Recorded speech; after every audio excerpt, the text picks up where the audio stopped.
안녕하세요. 소마50일입니다. 오늘은 가이드 리뷰로 나이브스 아웃이라는 영화를 소개하고자 합니다. 나이브스 아웃은 2019년 미국 영화고요. 감독은 라이언 존슨. 라이언 존슨은 이제 스타워즈 라스트 제다이로 온갖 팬들의 질타를 받았던 감독이죠. 뭐 그전에는 루퍼, 블룸 형제 사계단 같은 꽤 수작 각본이 아주 좋은 영화들을 만든 각본 겸 감독이에요. 이 영화 나이브스 아웃도 각본도 썼습니다. 그리고 출연 배우진이 되게 화려한데 이 사립탐정 부누아 블랑 역의 우리 제임스 본드 역할로 유명한 다니엘 크레이그. 이 영화의 이제 중심 인물이죠. 이 사건의 중심 인물이라고 할 수 있는 노 베스트셀러 작가 할란 역할의 크리스토프 플러머. 이분이 또 누군지 모르시는 분도 있어요. 사운드 오브 뮤직의 그 트랍 대령입니다. 본트랍이죠. 본트랍 대령입니다. 그 다음에 이제 뭐 그 이후에도 이제 최근에 그 많은 영화에 출연하셨죠. 이 크리스토퍼 나무전선 후보도 오르셨고, 그리고 이제 크리스 에반스, 아나 디 아르마스, 제이미 리 커티스, 토니 콜렛, 마이크 셰넌, 돈 존슨, 캐서린 랭포드 등이 출연합니다. 뭐 그 캐릭터들에 대해서는 이제 좀 이따 다시 말씀을 드릴게요. 나이브스 아웃은 이제 일단은 그 12세 관람가 영화인데 12세 관람가 살인을 소재로 하고 있습니다만 그렇게 뭐 잔혹한 장면이나 폭력적인 장면이 거의 등장하지 않는 뭐 일종의 정통 추리극에 가깝습니다.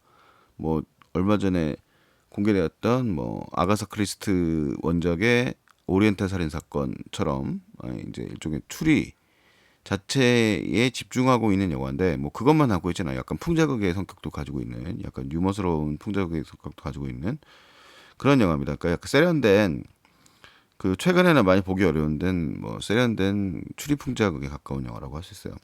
일단 이 영화의 시작점의 줄거리부터 좀 살펴봐야 되는데 그 이 영화는 추리극답게 이 후반부의 이야기들을 밝혀드릴 수는 없습니다. 이게 뭐 스포일러가 작용되는 영화들은 이런 영화들이죠. 뭐 누가 이제 범인이고 뭐 누가 뭐 어떤 일을 꾸미고 뭐 어떤 생각을 갖고 있다 이런 얘기를 해야 되는데 그런 얘기들을 끄집어내면 이제 영화 자체를 볼 때 재미가 없어지니까 그냥 전체적인 구도를 조망하면서 드릴 수밖에 없을 것 같아요. 이 영화는 일단 이거는 뭐 스포일러가 아닙니다. 한란이라고 하는 85세가 된 그 아주 노 베스트셀러 작가의 대저택을 배경으로 이제 펼쳐지는 얘기예요. 그의 이제 그 생일날 이 한란이 자살된 시체로 발견이 됩니다. 그 다음 날. 근데 그러면서 이제 이 누가 이제 처음에 최초의 영화는 누가 범인인지로 시작을 해요. 이제 이 가족들이죠. 이 등장인물들은 대부분 첫째 딸은 린다라는 인물인데 제이미 리 커티스가 연기합니다. 이 인물은 이제 자기 사업체를 가지고 있는 이제 나름대로 자수성가를 한 캐릭터예요. 예, 그리고 그의 뭐 남편으로 리처드 역할의 이제 돈 존슨이라고 하는 배우가 등장합니다. 옛날에 이제 마이애미 바이스의 이제 라는 시리즈의 스타였죠. 돈 존슨이 등장을 하고 그 다음에 이제 이 사람들이 이제 살인 동기가 있어요. 뭐 이 나름 뭐 여기서 다 말씀드리면 재미가 없어지니까 말씀 못 드리는데 이 한란이 그 어느 정도의 비밀을 뭔가를 알고 있습니다. 자, 그 다음에 이제 둘째인 아들이 이제 있는데 아들은 이제 영화상에서 사망한 걸로 돼 있고요. 며느리로 존이라는 역할에 이제 되게 히피풍의 연기를 하는 토니 콜레트가 등장합니다. 토니 콜레트는 뭐 얼마 전에 유전이라는 영화, 그 다음에 뭐 예전에는 이제 뮤리얼스 웨딩이라는 호주 영화로 아주 유명했던 뭐 식스센스에도 등장했고요. 이제 호주 출신의 배우죠. 토니 콜레트가 있고 그의 대학 다니는 딸이 있습니다. 이제 맥이라고 하는 캐서린 랭포드가 연기하는 배우가 있고요. 그 캐릭터가 있고요. 이 사람의 경우는 경제적으로 무능합니다. 그래서 이 사람은 한란의 지원을 못 받으면 생활이 어려운 상태인데 어쨌든 재정적으로 이제 지원을 못 받을 상황이 될 수 있어요. 그래서 이들도 이제 일종의 한란을 살인할 수 있는 동기가 있습니다. 세 번째 아들의 이제 마이클 시애넌이 연기하는 그 월트 역할이 이제 막내 아들인데 이 사람이 이제 아버지의 책을 출판한 출판사를 유지하고 있는 그런 인물이에요.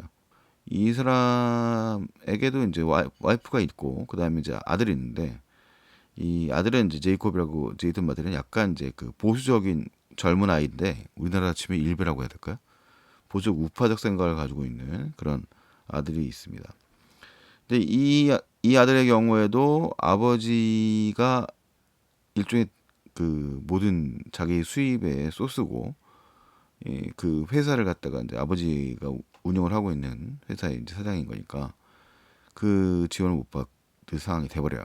그래서 이제 이 사람 역시도 아버지의 유산이 필요한 거죠. 그 외에 이제 이 영화에는 또 그 마르타라고 하는 집안의 식구들이 어느 출신인지 국가인지를 늘 헷갈려하는 간병인이 있습니다. 이 사람이 이제 이민자인 건 분명한데 뭐 우루과이라고 얘기하는 사람도 있고 파라과이라고 얘기하는 사람도 있고 에콰도르라고 얘기하는 사람도 있고 또 거기서 언급되지 않는 어떤 나라의 출신 다른 나라일 수도 있는 마르타라고 하는 아주 이 노년의 환란을 돌보는 간병인이 있어요. 그 역할을 이제 아나디 아르마스. 이 배우는 블레이드 러너 2049에서 아주 아름다움을 보여줬던 배우죠. 뭐 그 외에도 뭐 워독이라든가 뭐 007 다음 편 개봉할 영화에 출연합니다. 이제 그 배우가 이제 그런 화려함을 좀 숨기고 이제 평범한 간병인 역할을 하고 있습니다. 그래서 영화는 이제 처음에는 이제 이들 중 과연 누가 한란을 살해했을까라는 궁금증으로 시작을 합니다. 처음에는. 하지만 이제 영화가 전개되면 이제 이들 사이의 문제들이 이제 조금씩 드러나면서 그 다른 전개를 맞이하는데 그 와중에 이제 이런 범인을 추적하는 인물 중에 형사들과 더불어 부누아 블랑이라고 하는 다니엘 크레이가 등장을 하죠.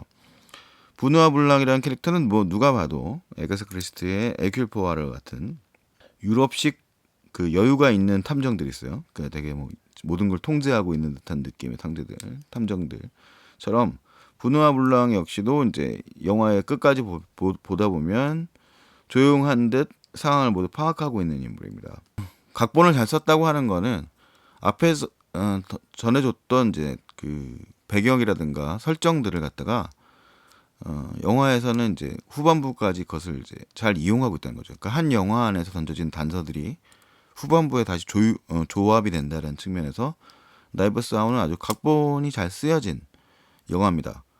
근데 대신 이 영화는 그 추리극 자체로서의 뭐 범인이 누군가라는 좀 극단적인 스릴러적인 감각들보다는 일종의 미국 사회를 좀 풍자하고자 하는 풍자적인 느낌이 좀 꽤 센 영화예요. 그러니까 뭐 실제로 이제 등장하는 인물 중에 마르타라는 인물은 일종의 이민자의 인물이죠. 이민자에 해당되는 인물이고 그 다음에 이제 자본주의적 상식적 그 가족 관계 자체도 자본주의적인 이득 관계로 맺어져 있는 일종의 막장 드라마 같은 스토리죠. 그 아버지의 유산을 놓고 이제 아버지의 죽음은 즉 유산의 상속 배분이라는 뜻이고 그것을 또 어떻게 분배할 것인가가 이 영화의 또 주요 이슈거든요. 누가 한란이라고 하는 이 아버지를 살해했는가라는 문제. 그 다음에 그의 유산들이 절실하게 필요한 가족들의 또 문제. 또 그에 대한 인식 차이들과 대립. 뭐 이런 것들이 이제 버무려져 있습니다. 그래서 영화에는 뭐 풍자적 요소들. 그러니까 마르타라고 하는 인물이 헌신적인 인물이에요. 굉장히 헌신적인 인물이고 되게 선한 인물입니다. 그 인물이 위기에 이제 봉착을 하게 되는데 봉착하는 문제들은 결국은 이제 그녀의 거죠. 이민자라고 하는 그 출신 성분 때문인 거죠. 그 모습은 바로 뭡니까? 이제 트럼프의 반이민자 정책과 겹쳐집니다. 그러면서 이 안에 이제 미국 사회 분열되어 있는 미국 사회의 모습들이 보여져요. 그러니까 이 영화에서 마이클 셰넌이 연기하는 이제 출판사를 경영하는 그 아버지의 아들은 제이콥이라고 하는 인물은 되게 꿍한 이제 10대 소년인데 백인 뭐라고 불리냐면 가족들에 의해서 이제 캐서린 랭포드 같은 자유주의자 조니의 딸 맥 역할을 하는데 이 맥의 입을 빌자면 이 백인 나치주의자 이렇게 비판을 했습니다. 그 백인 우월주의자죠. 그 제이콥이라고 하는 소년과 그 다음에 그의 아버지 월트는 일종의 보수주의자, 그 공화당을 대표로 하는 이랬던 보수주의자에 해당되는 인물에 해당되고요. 존이라고 하는 이제 그 히피성을 지니고 있는 뭐 요가를 한다거나 이런 모습 보는 토니 콜레트가 연기하는 역할과 그의 딸 맥은 좀 민주당 지지자들 일종의 진보주의자에 속한다고 할 수 있겠죠.